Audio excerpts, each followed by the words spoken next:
Under slavery, the black family was never protected, legally or socially. Husbands, wives, and children could be sold away at any moment. Slaveholders understood that family created stability and humanity, so breaking families apart was a deliberate racist strategy. A powerful example comes from the Federal Writers' Project Slave Narratives, recorded in the 1930s. Former slaves repeatedly described parents disappearing without warning, children taken at night, and families scattered across states. These stories prove that separation wasn't rare, it was part of the system. Another heartbreaking example comes from Maria Perkins, who wrote to her husband in 1852 after her son was sold. In her letter, she begs him to save their remaining children from also being taken. Her words capture the terror and urgency enslaved families lived with every day. These primary sources show the emotional violence of slavery and the constant threat that hung over black families. The idea of the black family has always been shaped by resilience. From the earliest years of slavery, enslaved men, women, and children were torn apart, sold away from each other, with no warning, no protection, and no legal right to family.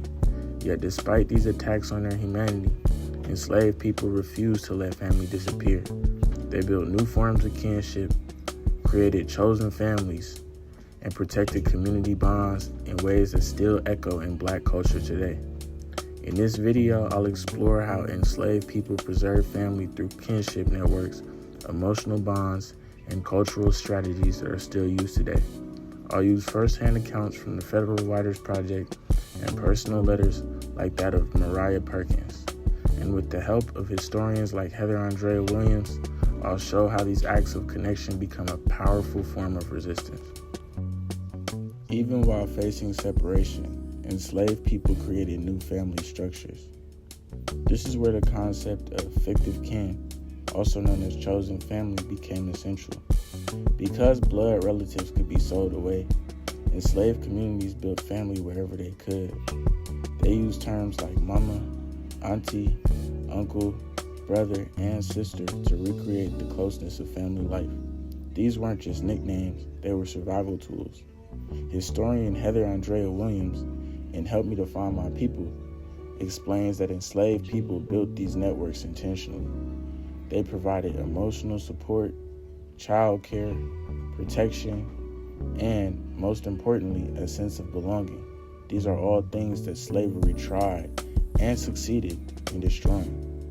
These kinship bonds help people cope with trauma and preserve old African cultural traditions that would have been stripped away from them. Most importantly, they created a foundation for community that continued long after slavery.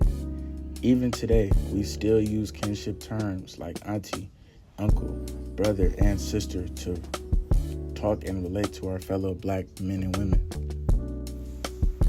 When slavery ended, the first thing many free people tried to do was find their families.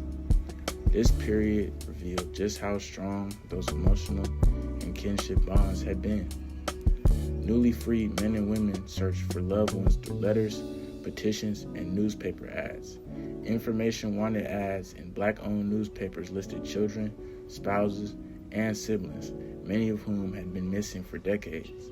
Historians Ira Berlin and Leslie Rowland, in Families and Freedom, show how these reunification efforts were massive. They demonstrate that, even after years of separation, black families refused to abandon one another. This was resistance, this was healing, and this was the rebuilding of family after centuries of assault. What's powerful is that these kinship traditions survive today. Terms like auntie, brother, and uncle are still used in black communities as signs of respect and love. This is a direct continuation of the fictive kin created by enslaved people. Crazy enough how it's become a cultural standard outside of just our race. These practices also push back against stereotypes about black families. The truth is that the black families have always been strong, and their strength was built under conditions meant to destroy them. Understanding how these kinship networks work also connects to modern discussions about generational trauma, healing, and community support. The resilience enslaved people showed continues to shape Black identity, culture, and connectedness, in turn affecting the culture of the whole country as a whole. Researching this topic has taught me that Black resilience is deeper, older, and more intentional than we're often taught. Enslaved people were denied every legal right to family, yet they built family anyway. They formed networks that kept culture alive, protected children, and gave people a sense of identity in a system designed to erase them. The most meaningful realization from my research is that kinship was not just emotional comfort, it was a form of resistance. Calling someone auntie or brother might not mean nothing now, but back then, it was a way of claiming humanity in a world that denied it. Searching for lost family after emancipation was a political act as much as it was a personal one. And the fact that these traditions live on today shows how powerful they really are. I feel like this history really matters because it challenges the narratives about Black families being broken or dysfunctional. That's what stereotypes want you to think. What the history shows is actually strength, creativity, and deep commitment. We got to understand that if they're trying to destroy Black families, the fact that Black families even exist today and they were systematically destroyed in the past shows a whole bunch of resilience. Understanding these kinship networks will help us see modern Black communities through a lens of community and continuity rather than deficit. Ultimately, studying this topic has helped me appreciate how enslaved people shaped a legacy of resilience, one that continues to guide Black families' lives and cultural connections today. After watching this video, your perspective on the Black family should change.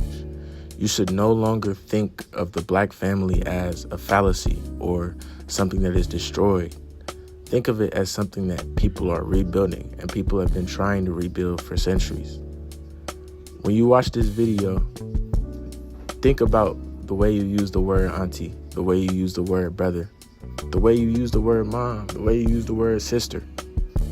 Think about how important these words really were to us as a community in the past, and think about the meaning that they have, that they hold, even though we use them regularly in day-to-day conversation.